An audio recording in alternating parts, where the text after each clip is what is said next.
Hello everyone, wish you a very happy new year. Today's topic is E sound. It has the same sound as the letter E. When two vowels go walking, the first one does most of the talking. Look at this picture. E, t, eat. Leaf. La, e, f, leaf. This animal is seal. Sa, e, la, seal. These are beads. Ba, e, d, s, beads.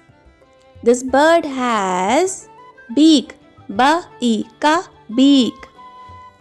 Now this girl read. Ra, e, da, read.